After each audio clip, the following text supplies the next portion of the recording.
Welcome to mask news. మానవ ప్రపంచంలోకి కొత్త మతం వచ్చేస్తుంది. భారతదేశంలోని ప్రముఖ ముస్లిం మతాధికారులలో ఒకరైన ఇమాం ఉమర్ అహ్మద్ ఇలియాస్ ఇటీవల ఒక ప్రకటన చేశారు. ముస్లింలు, యూదులు మరియు క్రైస్తవులను ఒకే వేదికపైకి తీసుకువచ్చే కొత్త మతం త్వరలో ఉద్భవిస్తుందని, దీనికోసం యునైటెడ్ అరబ్ ఎమిరేట్స్లోని అబుదాబిలో అబ్రహమిక్ ఫెయిత్ సెంటర్ అనే కేంద్రం స్థాపించబడిందని, మూడు మతాలను ఏకం చేయడానికి ప్రపంచ స్థాయిలో ప్రయత్నాలు జరుగుతున్నాయని ఆయన వివరించారు.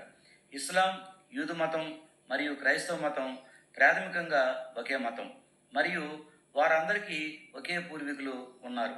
కాలక్రమేణా అభిప్రాయ విభేదాలు సంభవించాయి. ఈ విభేదాలను అధిగమించి అందరినీ ఒకే తాటిపైకి తీసుకురావడానికి అబ్రహమిక్ వన్ ఫెయిత్ అనే కొత్త విశ్వాసం ఉద్భవించే అవకాశం ఉందని, ఈ కొత్త మతం ఎప్పుడు ఉనికిలోకి వస్తుందో ఖచ్చితమైన సమయం చెప్పనప్పటికీ దానికి సంబంధించిన సన్నాహాలు పూర్తయ్యాయని చెప్పారు. దీని ప్రధాన లక్ష్యం శాంతి మరియు పరస్పర విశ్వాసం ఆధారంగా ఈ మతాలను ఏకం చేయటం. రాబోయే రోజుల్లో ఏమి జరుగుతుందో ప్రజలు అర్థం చేసుకోవటానికి ఇది సహాయపడుతుందని చెప్పారు. ఇస్లాం, యూదు, క్రైస్తవ మతాల ఆరాధనా పద్ధతులు భిన్నంగా ఉన్నప్పటికీ వాటి ప్రధాన విలువలు మరియు సూత్రాలు ఒకటే. ఈ మతాలను ఏకం చేసే ప్రయత్నాలు ప్రపంచవ్యాప్తంగా ప్రారంభమయ్యాయని, అబ్రహమిక్ విశ్వాసం త్వరలో ఉనికిలోకి వస్తుందని, కొత్త మతానికి ఇబ్రహీం ఏక్ ఫెయిత్ అనే పేరు కూడా పెట్టారు. ఒక కొత్త మతం ఎలా ఏర్పడుతుంది? దీనికోసం ఏదైనా కేంద్రాన్ని ఏర్పాటు చేయవలసి ఉందా? ముఖ్యంగా ఒక కొత్త మతానికి గుర్తింపు ఎక్కడ లభిస్తుంది? గత ఏడాది కూడా ముస్లింలు అధికంగా ఉన్న అరబ్ దేశంలో అబ్రహం అనే కొత్త మతం ఉనికిలోకి వచ్చిందనే వార్తలు వచ్చాయి. ఇస్లాం, క్రైస్తవ, యూదు మతాల మధ్య ఉన్న సమానత్వాల కారణంగా వారి మధ్య దూరాన్ని తగ్గించటమే ఈ మతం లక్ష్యం. అయితే ఇది కొత్త మతం కాదని, కేవలం ఒక మతపరమైన ప్రాజెక్ట్ అని నిపుణులు అభిప్రాయపడ్డారు.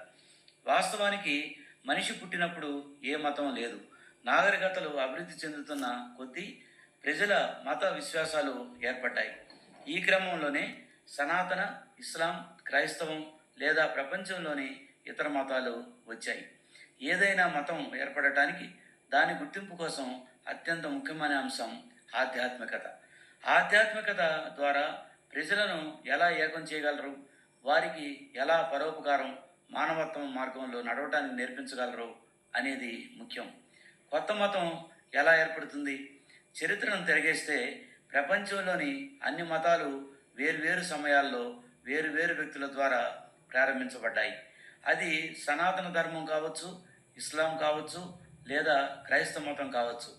సనాతన ధర్మం ప్రపంచంలోనే అత్యంత పురాతనమైన మతం. దీని ప్రారంభం తెలిసినంత వరకు 12,000 సంవత్సరాల క్రితం నాటిది. అయితే పౌరాణిక విశ్వాసాల ప్రకారం ఈ మతం అంతకంటే చాలా పురాతనమైనది. ఇస్లాం, క్రైస్తవం వంటి మతాలను ప్రవక్త మహమ్మద్, యేసుక్రీస్తు బోధించారు.